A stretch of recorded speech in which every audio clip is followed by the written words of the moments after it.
Morning roll call had just begun when murmurs rippled through the school courtyard.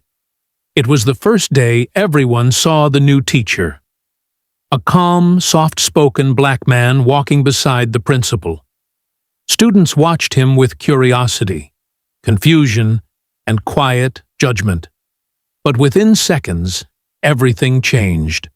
A group of notorious bullies stepped forward, grabbed his shirt, and ripped it as if he were less than human. Yet only minutes later, those same boys knelt before him, trembling, ashamed, and desperate for forgiveness. What happened? How did the situation flip so dramatically? And who was this teacher that the entire school suddenly feared and respected? The old suburban school had a long history, not of excellence, but of unchecked arrogance. Several students belonged to powerful families in town, and with influence came entitlement. They mocked teachers, ignored rules, and believed no one could discipline them.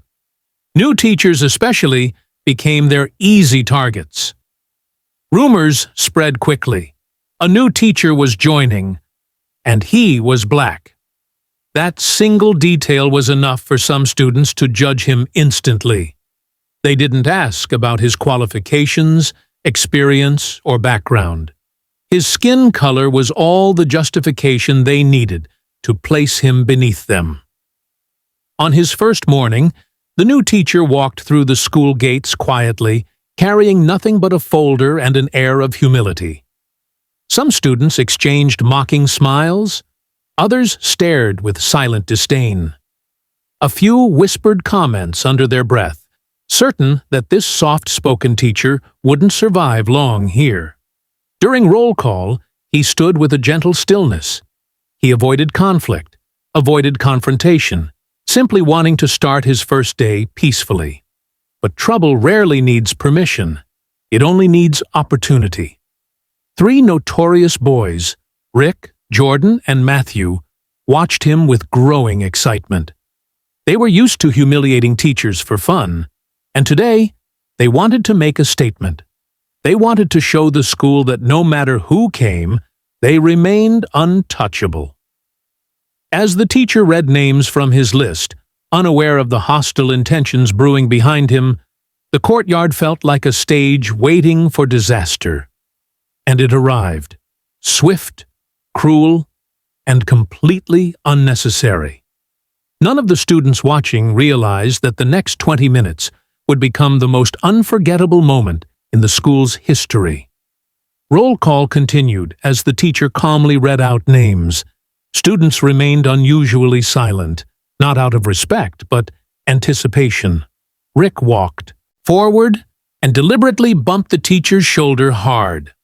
The teacher staggered, maintained his composure. No anger, no reaction. This only encouraged the bullies. The next day, Jordan tossed a file onto the ground near the teacher's feet, expecting him to get flustered. The teacher just picked it up with patience. His lack of retaliation irritated them. They wanted a show, fear, anger, anything. But he refused to give them that satisfaction. By the 3rd day, the boys wanted escalation. Rumors spread. They're going to humiliate him during roll call. Some students felt uneasy but stayed silent. Fear of getting involved kept them distant. Then came that morning, the moment everything intensified. As the crowd gathered for roll call, Rick and his friends circled the new teacher. Without warning, Rick grabbed the teacher's shirt with both hands and tore it down the middle. The courtyard gasped. Jordan burst out laughing. Matthew pushed the teacher lightly, enjoying the scene. The teacher didn't scream or fight back. His calmness unsettled some of the students watching. His dignity stood out even as his clothes were ripped apart. A few teachers tried to run over, but before they reached the spot, an unexpected sound cut through the air. Screech. A black SUV came to a sudden stop just beyond the courtyard. Everyone turned. The vehicle door opened slowly, and several imposing, sharply dressed men stepped out, the kind of people who moved with authority and purpose. They weren't ordinary visitors. They looked like trained security personnel. The bullies froze. The courtyard fell into complete silence. Students whispered among themselves, "Who are they? Why are they here? Are they looking for him?" But nothing prepared them for what came next. The men didn't head toward the principal, nor toward the school office. They marched straight to the torn-shirt teacher and stood in front of him with deep respect. At that moment, the entire school realized something was very, very wrong with their assumptions. Suddenly, this quiet man they mocked didn't look powerless. He looked important. And the bullies felt the first strike of real fear. The security team stopped beside the teacher with disciplined precision. Their expressions carried authority and respect. One of them placed a protective hand near the teacher, as if guarding someone of high status. Students stared in disbelief. The principal rushed out of the building, panic in his steps. He ran straight toward the torn-shirt teacher and greeted him with a deep, respectful bow. Gasps spread through the courtyard. In a trembling voice, the principal announced to everyone, this quiet black man was not just a teacher. He was the humanitarian scholar whose grants had saved the school from bankruptcy last year. He was an internationally recognized human rights researcher who spent years fighting racial injustice around the world. He had chosen to teach here anonymously, believing that true education didn't need status or recognition.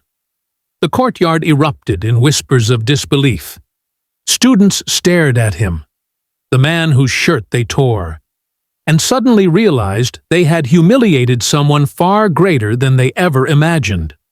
Rick, Jordan, and Matthew felt their faces drain of color. Their legs trembled. The principal glared at them while the security team advanced slightly. But the teacher raised his hand gently, signaling them to stop. He did not yell. He did not punish. He just looked at the three boys with a quiet, piercing disappointment. That silence was louder than any shouting could ever be. The bullies slowly dropped to their knees, in front of the very man they mocked. Guilt crushed their pride. Minutes ago, they felt powerful. Now they felt exposed, ashamed, and utterly powerless. The teacher's calm gaze held a simple truth. They didn't just tear a shirt. They tore their own integrity. The entire school watched as the three boys remained kneeling, their heads bowed in humiliation. The teacher stood tall, not with anger, but with dignity. His torn shirt no longer represented weakness. It represented resilience. The principal announced stern consequences, but the teacher intervened. He insisted that true change didn't come from punishment, but from reflection. His mercy shocked everyone more than his power. He helped the boys stand, his eyes calm but firm, silently asking, "Will you learn from this? Or will you let prejudice define your life?" In the following weeks, the school underwent a visible transformation. Students who once made jokes about skin color grew silent in the teacher's presence, out of respect, not fear. They began listening to his lectures about equality, justice, and humanity. His stories, research, and personal experiences opened their eyes to a world they had ignored. The bullies themselves changed the most. Rick, Jordan, and Matthew, formerly feared troublemakers, became founding members of the school's first anti-bullying club. They spoke publicly about their mistake, admitting how ignorance had blinded them. People change when they confront the truth about themselves. The teacher never wrote a complaint, never demanded justice, and never asked for apologies. His belief was simple. Transformation is the greatest form of justice. In time, the story spread throughout the community. The moment the SUV arrived, the moment the boys knelt, the moment silence taught a lesson louder than words, all of it became part of the school's legacy. Students would later say that on that day, they didn't just see a shirt get torn. They saw arrogance tear itself apart, and dignity rise unshaken. In the end, the story leaves only one question. If we judged people by their character instead of their skin, how different would our world look today?